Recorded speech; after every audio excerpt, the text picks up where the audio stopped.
오늘 본문은 초대교회가 7명의 집사를 최초로 세운 동기와 그 과정을 상세하게 밝혀주고 있습니다. 그래서 집사란 직분의 중요성이 거론될 때마다 오늘 본문이 단골로 인용되곤 합니다. 하지만 오늘 본문은 초대교회가 최초로 집사란 직분을 세웠다는 제도적 의미보다 훨씬 더 큰 의미를 지니고 있습니다. 오늘 본문에 의해서 교회 역사에 새로운 막이 올랐기 때문입니다. 본문 1절이 이렇게 시작되고 있습니다. 그때의 제자가 더 많아졌는데, 우리는 본문이 말하는 그때가 언제인지 이미 잘 알고 있습니다. 유대교 최고 지도자들이 사도들에게 채찍질을 가하고 다시는 예수의 이름으로 말하지도 말 것을 협박했지만 사도들은 전혀 개의치 않았습니다. 그들은 날마다 언제 어디서나 예수가 그리스도임을 가르치기를 멈추지 않았습니다. 그로 인해서 날로 그리스도인의 수가 더 많아질 때였습니다. 그 상황 속에서 일어났던 일을 1절 하반절이 전해줍니다.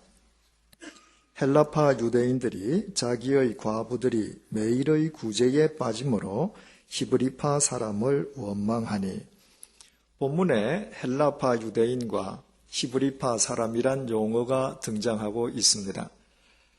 초대교회를 유대인들이 이루고 있었다고 해서 그 유대인들이 모두 다 같은 유대인들이었던 것은 아니었습니다.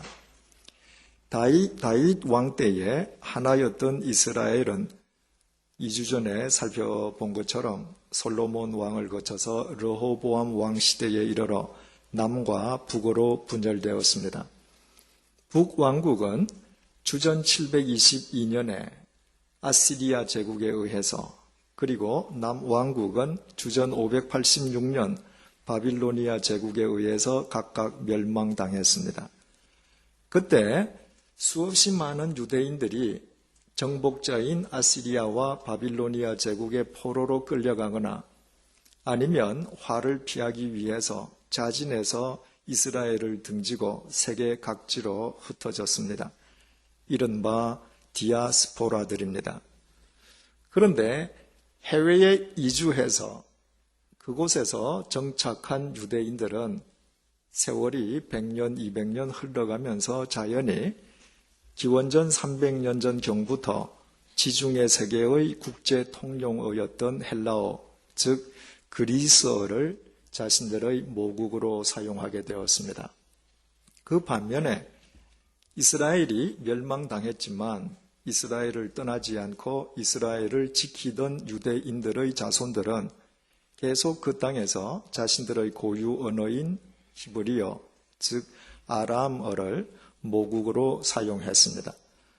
그런데 해외에서 살던 유대인 가운데에 이런저런 이유로 이스라엘에 되돌아와서 사는 사람들이 있었습니다. 이를테면 같은 유대인이지만 헬라어를 모국어로 쓰는 유대인과 전통적으로 히브리어를 모국어로 쓰는 유대인들이 한데 어우러져 살게 된 것이었습니다. 그래서 유대인들은 헬라어를 모국어로 쓰는 해외에서 귀환한 유대인들을 헬라파 유대인, 그리고 전통적으로 이스라엘 땅에서 살던 히브리어 모국어 사용자들을 히브리파 유대인이라고 불렀습니다. 이런 연유로 인해서 초대교회 역시 히브리파 유대인과 헬라파 유대인으로 구성되어져 있었습니다. 그러나 교회 안에서나 교회 밖에서나 히브리파 유대인들의 숫자가 헬라파 유대인들보다 압도적으로 많았음은 두말할 나위가 없었습니다. 그런데 초대교회 내에서 헬라파 유대인들 사이에 히브리파 유대인들에 대한 원망이 일기 시작했습니다. 그 까닭은 헬라파 과부들이 매일의 구제에서 제외되기 때문이었습니다. 우리말 구제로 번역된 헬라어 디아코니아는 본래 섬김, 봉사를 의미하는 단어입니다. 해외에서 귀환한 헬라파 유대인 가운데에는 일가 친척이 없는 가난한 과부들도 섞여 있었습니다. 그들은 누군가의 도움을 받아서 살아갈 수밖에 없었는데 교회가 매일 구제와 봉사를 행하면서도 그들을 제외시켰던 것입니다. 바꾸어 말하면 초대 교회의 구제와 봉사는 오직 히브리파 유대인들에 대해서만 국한되어 있었던 것입니다. 자연히 헬라파 유대인들의 원망이 일어날 수밖에 없었습니다. 왜냐하면 그 당시 초대교회에서 구제와 봉사를 전담하던 사람들은 모두 히브리파 유대인들이었기 때문입니다. 원망하다로 번역된 헬라어 공비스모스는 드러내어 놓고 불평을 토로했다는 말이 아니라 소곤소곤 낮은 소리로 이야기했다는 뜻입니다. 따라서 헬라파 유대인들은 히브리파 유대인들의 일방적인 처소를 조용히 거론하고 조용히 항의했던 것입니다. 매일 구제와 봉사를 행하면서 헬라파 과부들을 제쳐놓았던 그 히브리파 사람들이 구체적으로 누구인지, 그리고 헬라파 유대인들의 항의를 받고서 어떤 대책을 세웠었는지를 본문 2절에서 4절이 밝혀주고 있습니다. 12사도가 모든 제자를 불러 이르되 우리가 하나님의 말씀을 제쳐놓고 접대를 일삼는 것이 마땅하지 아니하니 형제들아 너희 가운데서 성령과 지혜가 충만하여 칭찬받는 사람 7을 택하라. 우리가 이 일을 그들에게 맡기고 우리는 오로지 기도하는 일과 말씀 사역에 힘쓰리라. 매일의 구제와 봉사에서 히브리파 유대인들에게만 관심을 갖고 헬라파 과부들을 제외시켰던 사람들은 놀랍게도 사도들 자신이었습니다. 사도들은 교회에 많은 사람들이 운집하기 시작하면서 구제와 봉사를 위해서 그들의 시간 대부분을 할애했습니다. 그러면서도 그들의 구제와 봉사의 대상에 헬라파 과부도 포함되어야 된다는 생각을 전혀 하지를 못했습니다. 사도들 자신들이 히브리파 유대인들이었기 때문에 그들의 관심은 오직 히브리파 유대인 가난한 사람들에게만 집중되어져 있었던 것입니다. 초대교회의 지도자들이 이런 마음이었으니 다른 히브리파 유대인들이야 두말할 나위가 없었을 것입니다. 그러나 사도들은 헬라파 유대인들로부터 자신들의 일방적인 처사에 대한 조용한 항의를 받는 즉시 자신들의 잘못을 깨달았습니다. 그래서 자신들은 앞으로 기도와 말씀 사역에 전념하는 대신 구제와 봉사를 전담할 집사를 세우기로 결정했습니다. 하지만 사도들은 자기 자신들이 집사를 직접 임명하지 않고 교인들로 하여금 선출하게 했습니다. 자신들이 어느 특정 부류나 어느 특정 개인에게 편향되는 실수를 또다시 범치 않기 위함이었습니다. 그 결과를 본문 5절에서 6절이 밝혀주고 있습니다. 온 무리가 이 말을 기뻐하여 믿음과 성령이 충만한 사람 스데반과 또 빌립과 브로고로와 니가노르와 디몬과 바메나와 유대교에 입교했던 안티옥 사람 니골라를 택하여 사도들 앞에 세우니 사도들이 기도하고 그들에게 안수하니라. 사도들의 제의에 따라서 교인들은 기쁜 마음으로 집사들을 선출했고 교인들이 선출한 집사들 머리 위에 사도들은 손을 얹고 기도함으로 그들이 집사 직분을 감당토록 했습니다. 그런데 놀라운 사실은 초대교회가 최초로 세운 7명의 집사 전원이 헬라식 이름을 지닌 사람들이었다는 사실입니다. 오늘날에는 명실공히 영어가 세계 공용어입니다. 그래서 어느 나라든지 영어의 중요성을 강조하고 있습니다.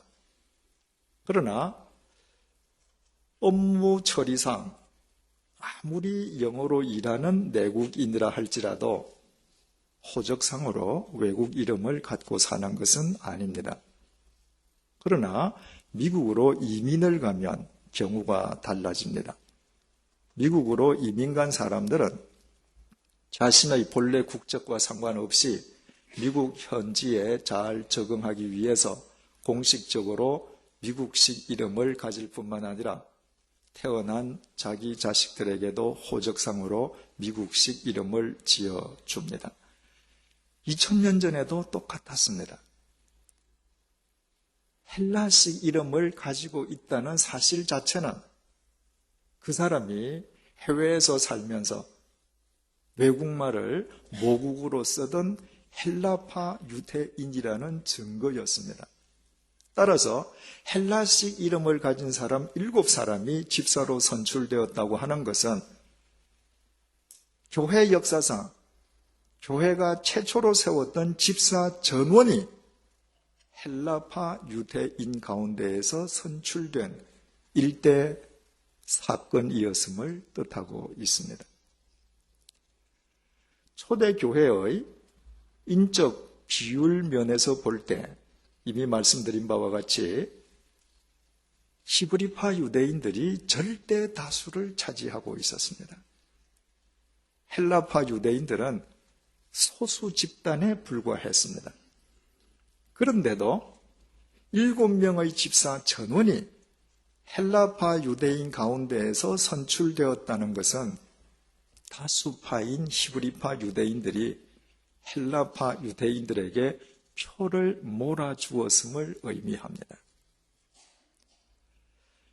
전통적으로 이스라엘 땅에서 살면서 이스라엘 말을 히브리 말을 모국으로 삼던 히브리파 유대인들은 소위 국내파라 할 수 있습니다.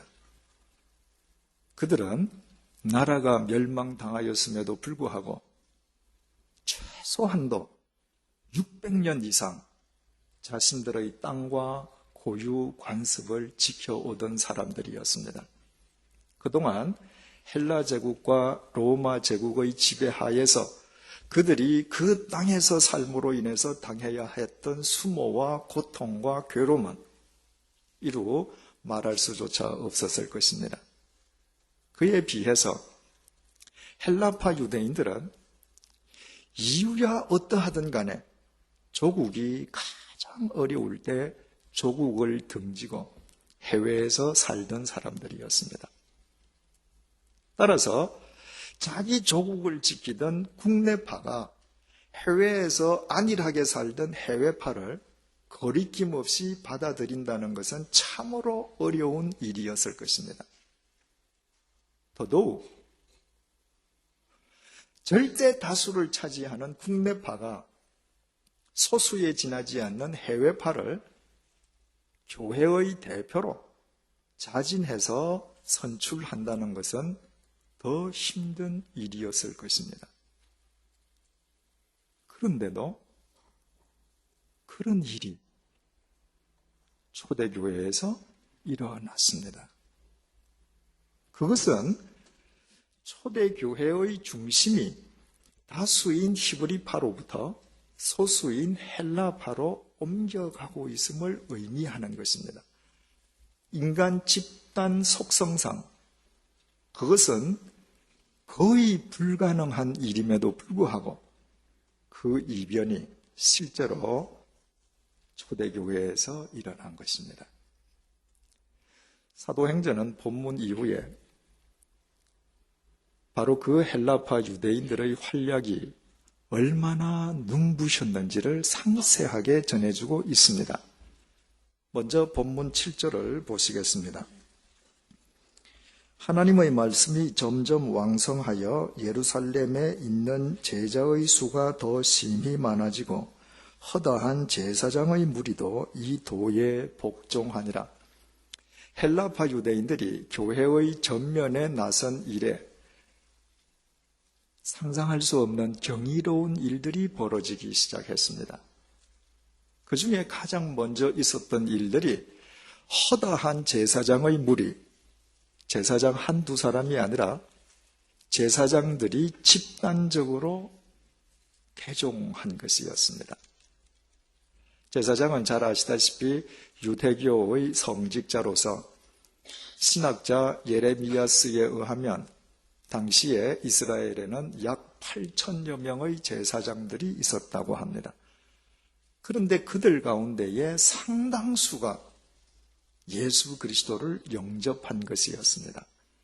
히브리파 유대인들이 교회 전면에 배치되어 있을 때에는 고작 유대교의 평신도들만 그리스도를 영접했을 뿐이었습니다. 그러나 헬라파가 포진되기 시작하면서부터 제사장이 그리스도를 영접하는 놀라운 일이 일어나게 된 것이었습니다. 7장으로 넘어가면 그 유명한 헬라파 유대인 스데반 집사의 설교 내용이 기록되어 있습니다. 하나님은 오직 예루살렘 성전 안에만 계신다고 굳게 믿고 있는 유대인들에게 스데반이 행하였던 설교의 요지는 하나님께서는 예루살렘 성전 안에 갇혀 계시는 분이 아니라 이 세상 어디나 계시는 무소부재하신 하나님이라는 것이었습니다. 스데반이 해외에서 살던 헬라파 유대인이 아니었다면 행할 수 없는 설교였습니다. 그런가 하면 사도행전 8장은 사마리아인들에게 복음을 전했던 헬라파 유대인 빌립 집사의 활약상을 전해주고 있습니다. 본래 북왕국의 수도였던 사마리아는 아시리아 제국에 멸망당할 때에 아시리아 제국의 혼혈 정책에 따라서 사마리아 사람들 대부분의 피가 아시리아 사람들의 피와 섞이게 되었습니다. 그로 인해서 정통파 유대인들은 외국인 피가 섞인 사마리아 사람들을 짐승처럼 간주해서 아예 상종조차 하지 않았습니다. 정통파 유대인들이 얼굴마저 맞대기를 꺼려하고 그 동네마저도 들어가기를 꺼려하는 그 사마리아에 들어가서 사마리아 사람들에게 복음을 전한 사람은 헬라파 유대인 빌립이었던 것입니다. 그리고 기독교 역사상 최초로 세례를 받았던 이디오피아 네시에게 세례를 직접 베풀어 주었던 사람 또한 빌립이었습니다. 만약에 빌립이 히브리파 유대인이었다면 그 모든 일은 불가능했을 것입니다. 그리고 사도행전 9장에 이르면 헬라파의 거두인 사도 바울의 회심과 활약이 시작됩니다. 주님께서는 분명히 제자들에게 땅끝까지 이르러 내 증인이 되라고 명령하셨음에도 히브리파 유대인들이 감히 이스라엘 경계를 넘어설 생각이나 엄두를 내지 못하고 있을 때 복음을 들고 이스라엘 경계를 넘어 세계를 향해 복음의 씨앗을 최초로 뿌렸던 사람은 헬라파 유대인 바울이었습니다. 뿐만 아니라 사도행전 13장부터 히브리파 유대인들은 아예 자취를 감추고 헬라파 유대인들의 동무대가 됩니다. 이처럼 사도행전은 히브리파 유대인에 의해서 시작된 사도행전이 헬라파 유대인들을 거쳐서 헬라파 유대인들에 의해서 완결되었음을 우리에게 증언해주고 있습니다. 그렇다면 왜 초대교회의 중심이, 왜 사도행전의 추가, 히브리파 유대인으로부터 헬라파 유대인에게로 옮겨갔겠습니까? 이 질문에 대한 해답은 그들이 스스로 지니고 있던 명칭이 우리에게 답해주고 있습니다. 히브리파 유대인들은 전통적으로 이스라엘 땅에서 살면서 히브리 말을 하던 국내파라고 했습니다.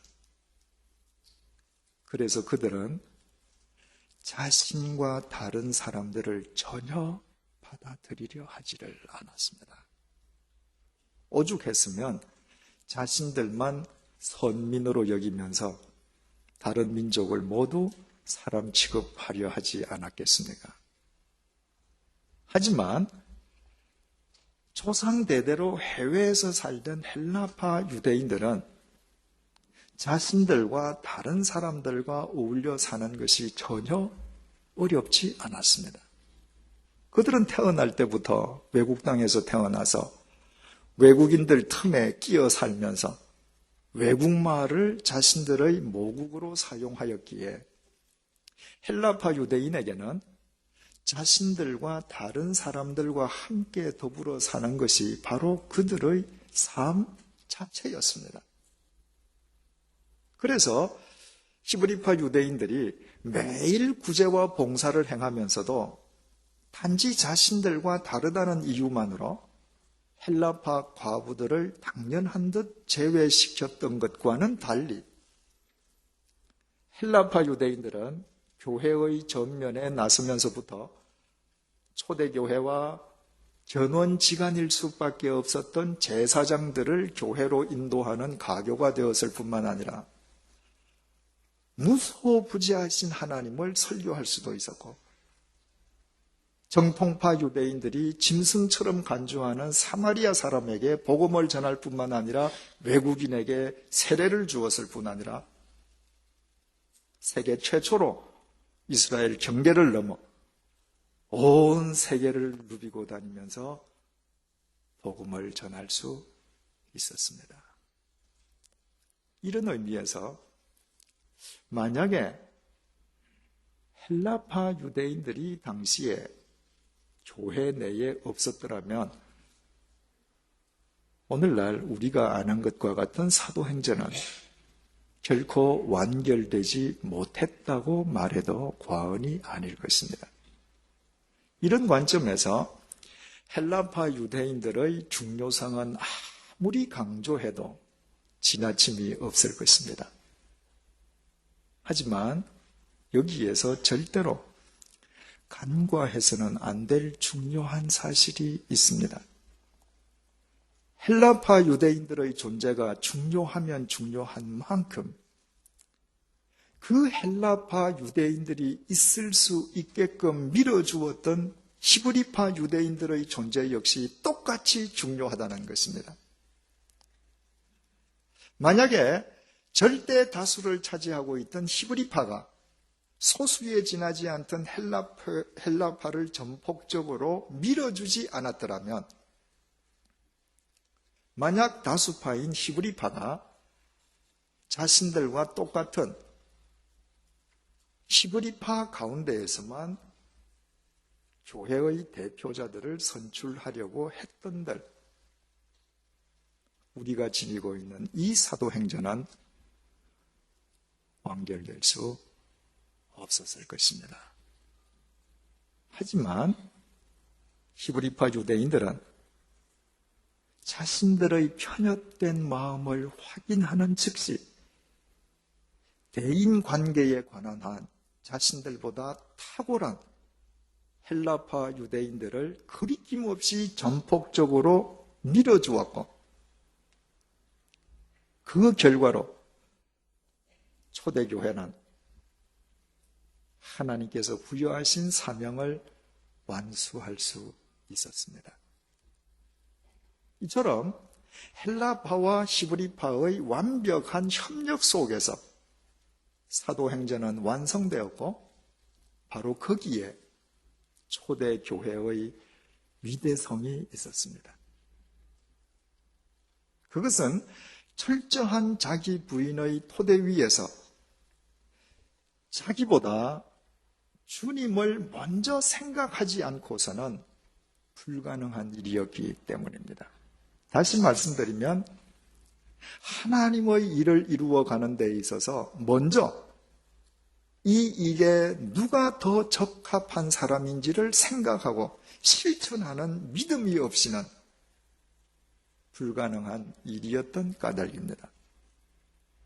오늘 본문을 오늘날 축구 경기에 비유한다면 사도행전 13장부터 사도행전의 주 무대를 차지했던 헬라파 유대인들은 멋진 골을 터뜨리는 스트라이커라고 할 수 있습니다.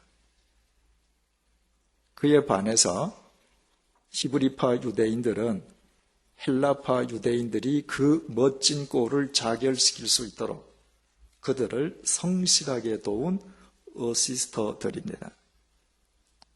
이 본문이 우리에게 말할 수 없이 큰 감동으로 다가오는 이유 인증은 수적으로 보나 기독권적인 면에서 보나 절대 다수였던 히브리파가 얼마든지 골마저 자신들이 넣겠다고 앞장설 수 있었음에도 불구하고 자신들보다 더 나은 헬라파 유대인들을 돕는 것으로 만족했다는 것입니다.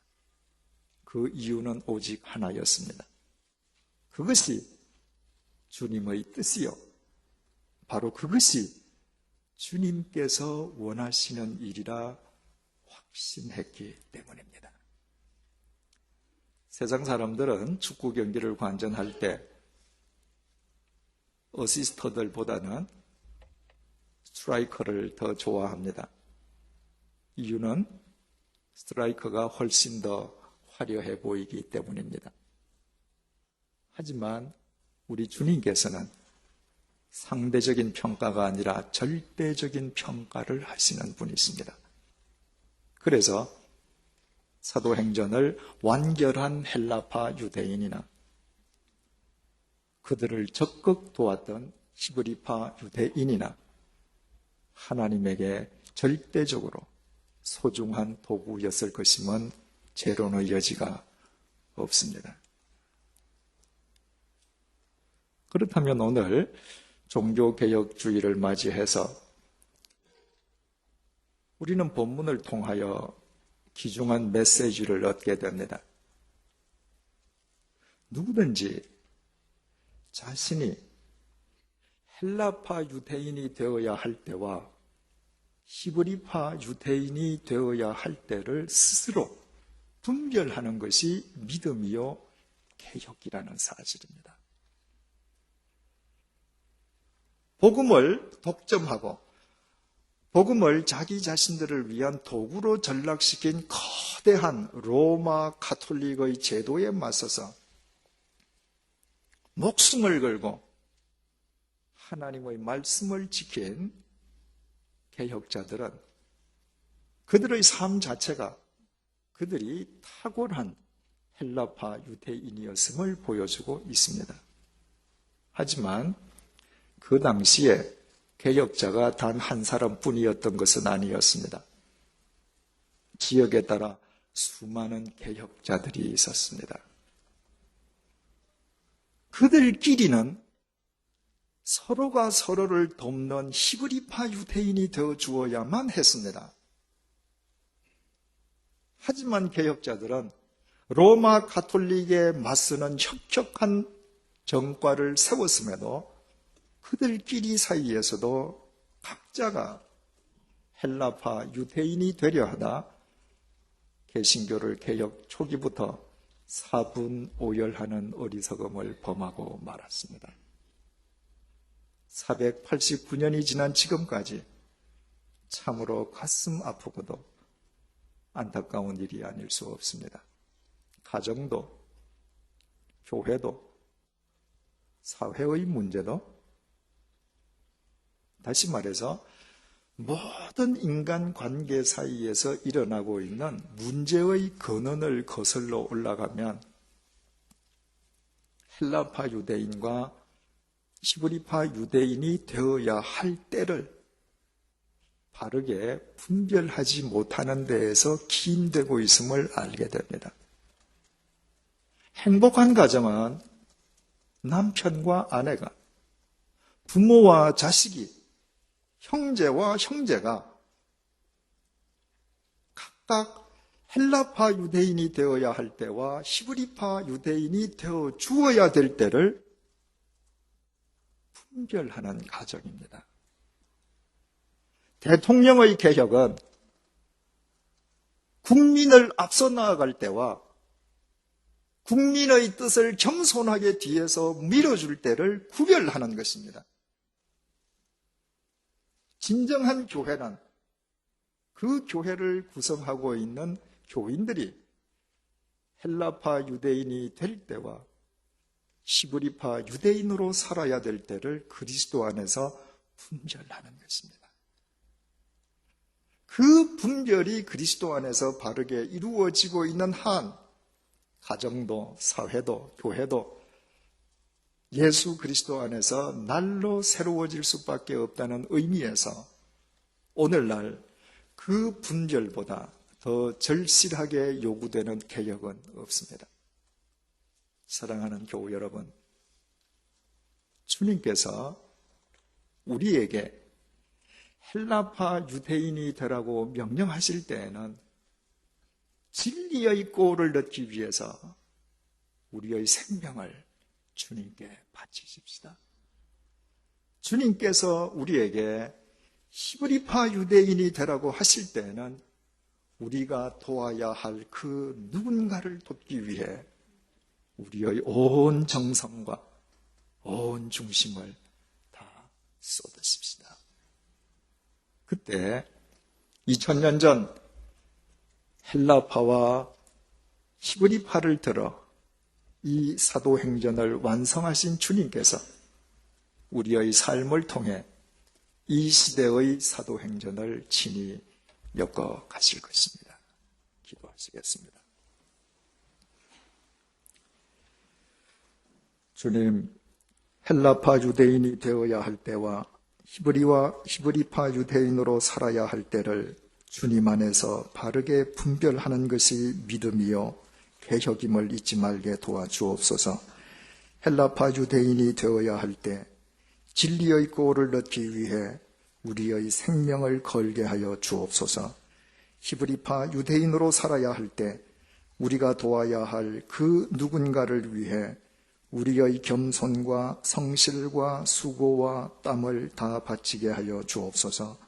그리하여 우리의 삶을 통해 이 시대의 사도행전이 주님에 의해 완성되게 해주시고 우리로 인해 우리의 가정과 이 사회와 이 땅의 교회가 날로 새로워지고 개혁되게 하여 주옵소서. 예수님의 이름으로 기도드립니다. 아멘.